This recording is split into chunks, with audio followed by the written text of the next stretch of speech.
نحمده ونصلي على رسوله الكريم اما بعد فاعوذ بالله من الشیطان الرجیم بسم اللہ الرحمن الرحیم۔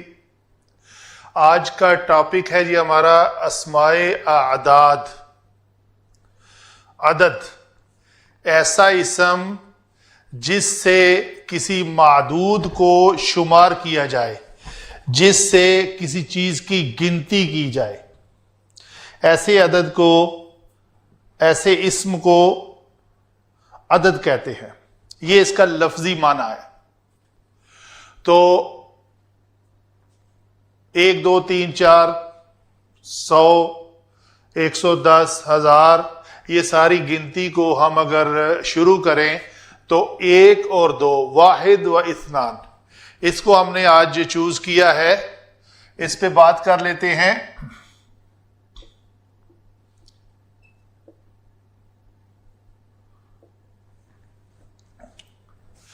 کتنی قسمیں ہیں اس کی؟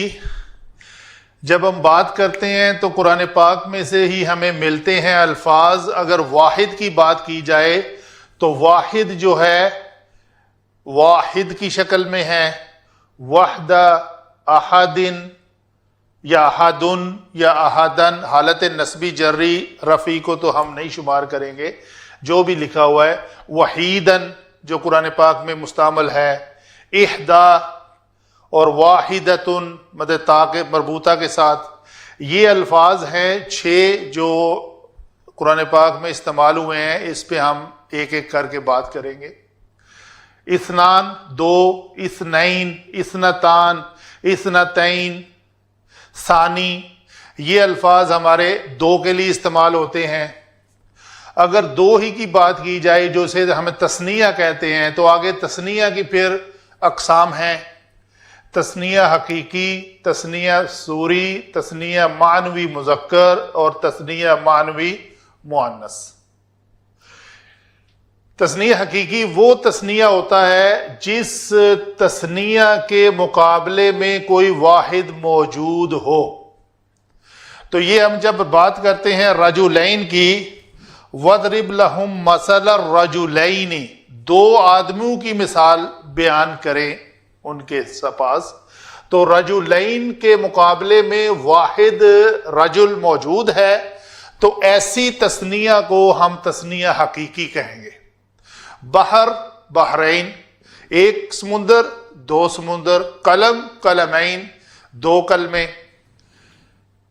دوسری مثال اس کی ہے سوری، جسے کہتے ہیں، جس کی شکل بھی یا نون، جس کے جیسے رجل سے رجلین بن گیا، تو سارے بحرین، قلمین، مقعدین، کوئی بھی لفظ لے لیں، تو امرتین، اس کے مقابلے میں واحد موجود ہے، لیکن اس کی شکل و صورت تثنیہ کے طرح ہی ہے اثنین کی، یا نون ہے آگے، یا لین اور نون، لیکن اس کے مقابلے میں کوئی واحد موجود نہیں ہے۔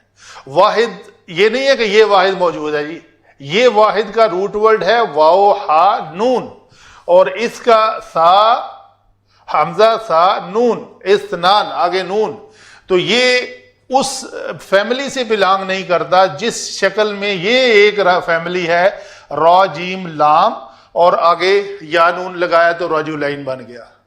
الف، الفین، 1000 2000، تو اس طرح اثنین کے مقابلے میں کوئی اس کا واحد موجود نہیں ہے، اس کو ہم کہتے ہیں تثنیہ صوری۔ آگے ہے تثنیہ معنوی۔ معنوی یہ ہے کہ اس کا معنی تو تثنیہ کی شکل میں ہی کیا جائے، لیکن نہ تو اس کے مقابلے میں کوئی واحد موجود ہو، اور نہ ہی اس کی شکل و صورت جو ہے وہ تثنیہ والی ہو۔ رجلین، اثنین کی طرح قلعہ جو ہے یہ ایک مختلف فیملی سے بلانگ کرتا ہے، شکل اس کی مختلف ہے، اس کے مقابلے میں واحد کوئی نہیں ہے، لیکن جب بات کرتے ہیں کلاہما او احدہما، دونوں میں سے، تو دونوں کا معنی اس میں ہے۔ کلتا اسی لفظ کا ہی مؤنث ہے، تثنیہ معنوی مؤنث۔ کلتا الجنتین آتا تو کولہ، تو یہ یہ شکل ہے قرآن پاک میں استعمال ہونے والے کلمات تثنیہ کی، جس کی اقسام کے اعتبار سے اس کی 4 قسمیں ہیں جو میں نے آپ کو بیان کر دی۔ اس کے آگے ہم لیں گے نیکسٹ لیکچر میں واحد کو۔